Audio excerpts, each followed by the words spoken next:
So, welcome and welcome, Eleanor, to this space.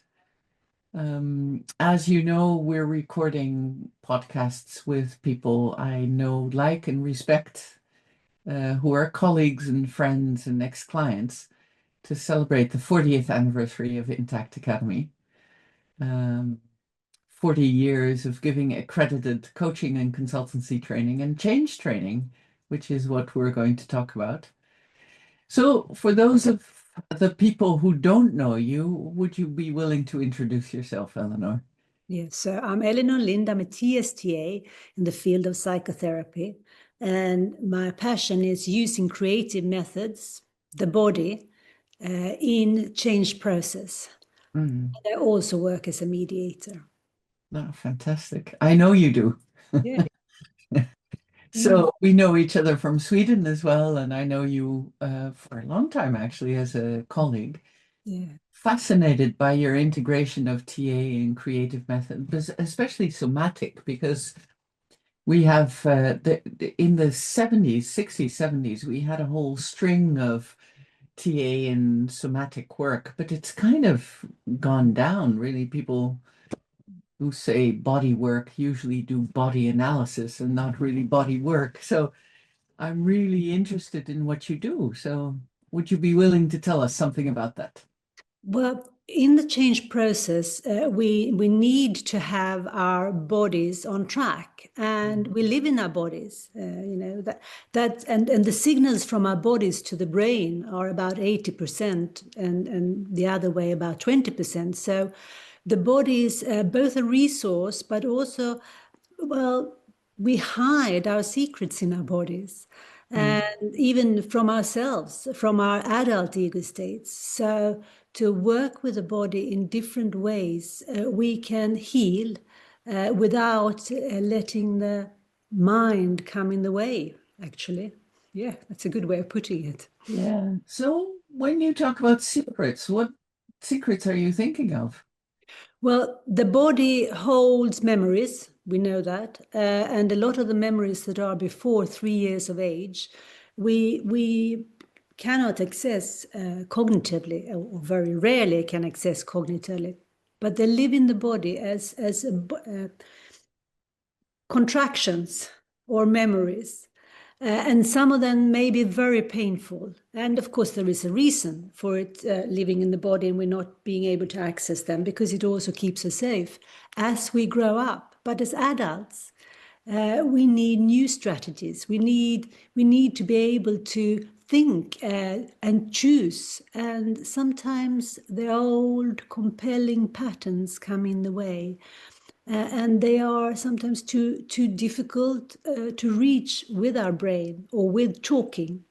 So we need to we need to use our bodies. And art, drawing with your non-dominant hand, is an excellent way of putting whatever is bothering you out there, so we can look at it and we can think about it, and we don't need to carry the pain, that excruciating pain, but we can look at it that and take care of, about it.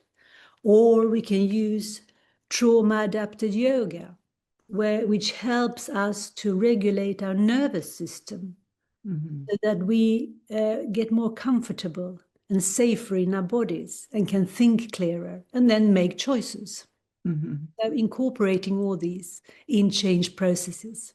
Yeah. So, within TA, we have different strands of how to change. And I really think, Byrne started with working through the adult with an awareness of parent and child. And then we did a lot of redecision. So the Gouldings working through the experiential work through the child, really. Mm. And of course, the shifts, which is more through the parental reprogramming almost of the way you think. Where would you situate yourself in those traditions? That's a really good Where question. do you situate yourself?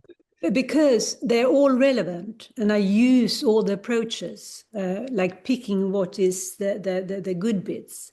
And mainly if you start with burn as a psychoeducation and a concept that clients, regardless of which area you work, can understand quickly. That's absolutely brilliant, you know. And I work with the ego states very somatically in that I have mats on the floor where clients can walk on, or in supervision or in coaching, or they can play up scenarios where they can take, you know, different mats that are on the floor. So you really walk through it, and then you get the body sensation of standing in the different ego states. Like an ego state constellation almost. That's, you could say that, yes. So it's using the concepts of TA creatively. Okay.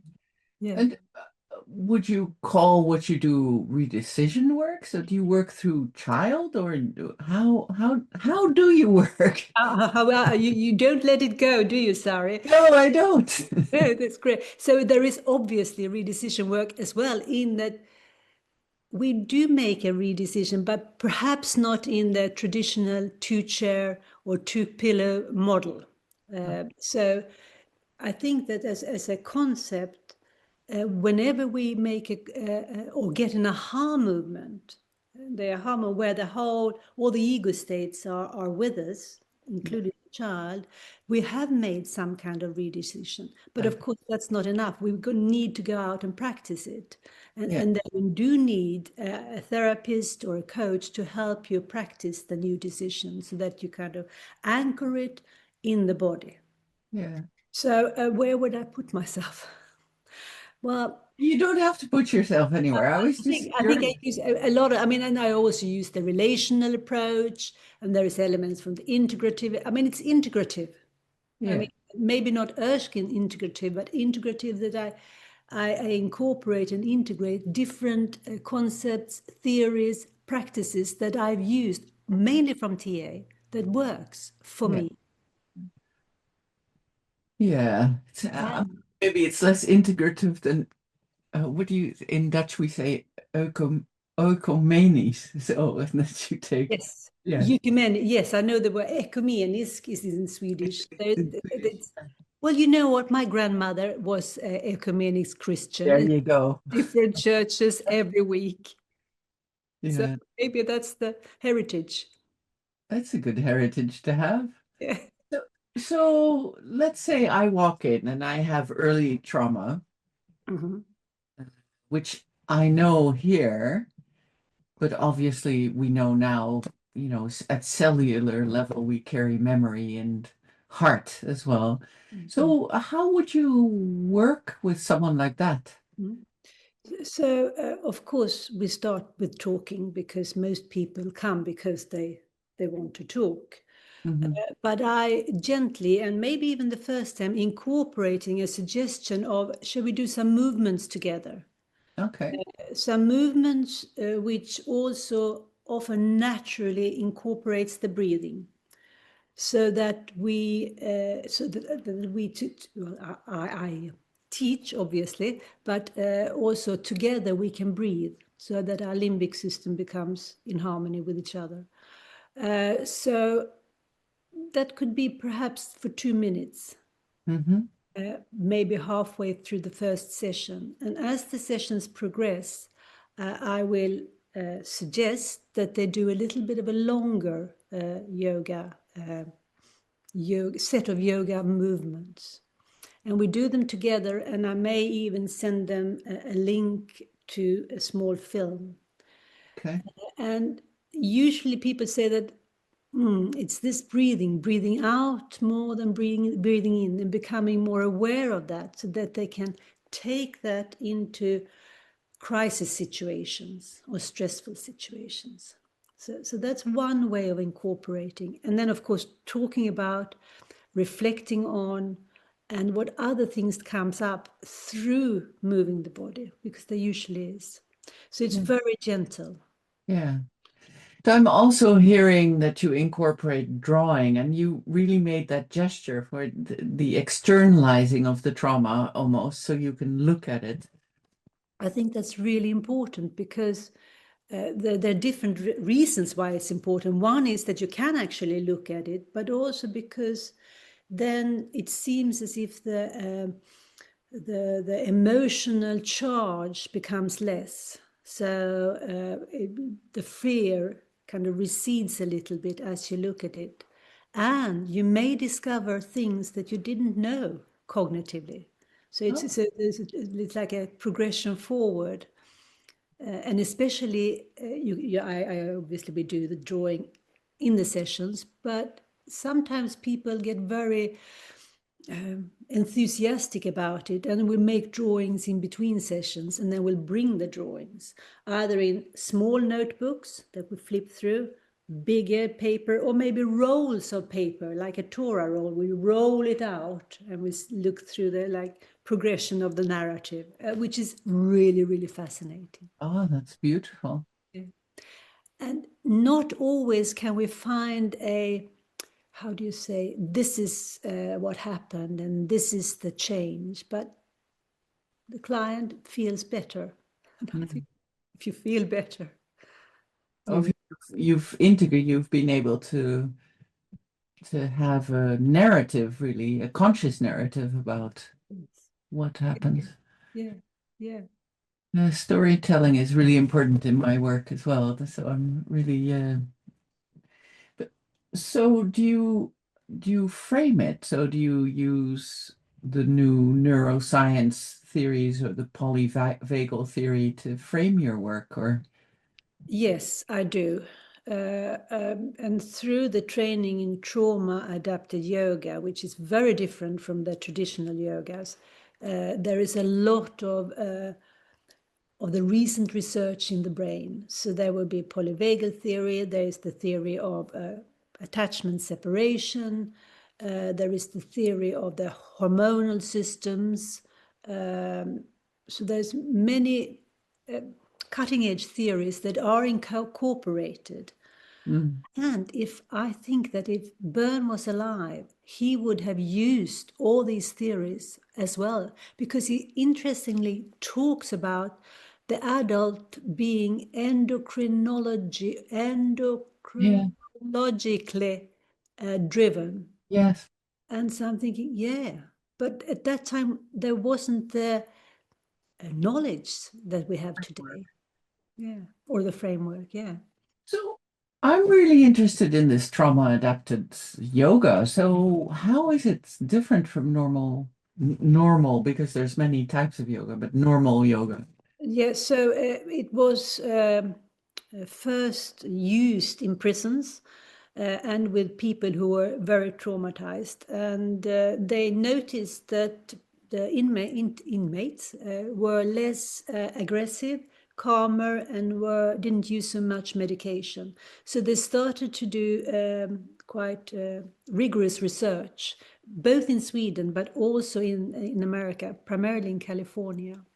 And then they noticed that, well, what happened is that there is four parts to this yoga. First, it is grounding, and it's simple exercises coming into your body. And the person who is leading the class always does the teaching together with the Participants. members, practices.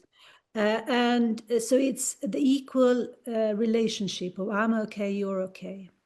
The practitioners don't have anybody behind them, so everybody is in a half circle. We can see each other. It's very allowing, and each movement that I suggest or we suggest, there are different ways of doing them according to the capabilities and needs and wants of the practitioner. Hmm. We can also use the wall, leaning against the wall. If you can't stand or balance, we can sit on a chair. So it's adapted towards the group or individual you work with. And we never touch a practitioner, because touch can be very traumatizing again. I think, yeah. And we allow the practitioner to say, okay, now I don't want to do anything. That's fine. There's no pressure. And there are certain movements that you don't do specifically in the beginning, like downward facing dog, standing on all fours. Again, because many of the practitioners may have been, well, traumatized in horrendous ways, and we don't know. And we don't talk about the breathing at the beginning, because breathing again can be traumatizing, because when you're frightened, you hold your breath. Mm. We don't know what triggers there are for the people we work with. Mm-hmm. So it's very gentle. There is many possibilities to do different things, and we do it together. Very much an equal relationship. Mm-hmm. Then, of course, as we progress and see what is possible, we can incorporate different kind of movements. And is there different movements for different traumas? Yes, you can say maybe not different movements, but different set of exercises that you would be working with. Whether you have diagnosis of depression, you work with one set of exercises, maybe with ADHD, another set of exercises, addiction, a third set of exercises. So there are slightly different, the exercises are tailored depending on, in a sense, it comes back to the nervous system. How is the nervous system working? Wow. Gone into go, go, go all the time stress, or is it collapsed? Yeah. So there, yeah. That's really, it's fascinating. I'm really looking forward also to reading from you more about this incorporation of TA and trauma-informed yoga. Yeah. I Slowly, know slowly you, coming. yeah, good. I know you did the yoga at the Montpellier conference. So, yeah. Um, we could talk about this for hours. At least I could with you. But, you know, I'm also interested in these young people who are coming into our profession. You know, we're kind of the veterans. Yes, yes. It's or yeah, so the village elders almost. But there's a lot of young people who want to get into TA and who do all sorts of methods in that. What would you're successful in your practice, so what would your advice be to young people wanting to get into this work?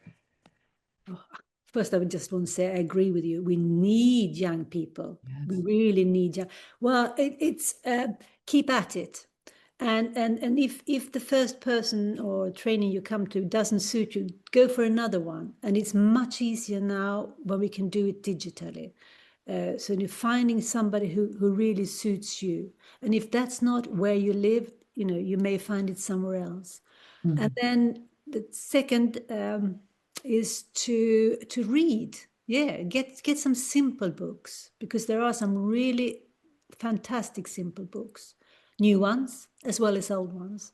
Mhm. And the third is to get together with other young people, force the change, you know force the change, because sometimes when you're young you can feel vulnerable. I don't know so much. Everybody here has got the language right and they know so much. I feel really inferior. So you need kind of buddies. You can say, no, I mean, we are a group together here, and we need to kind of force ourselves in here to these fuddy-duddies sometimes. Yeah, because we do need young people. We do, we do. Well, Mm. thank you very much for this conversation, and I'm looking forward to continuing it in Sweden. Yes, yes. Thank you, Sari. And hooray for the 40 years. Uh, yeah, Yes. I feel very happy about it. Yeah. Okay, thank you. Thank you.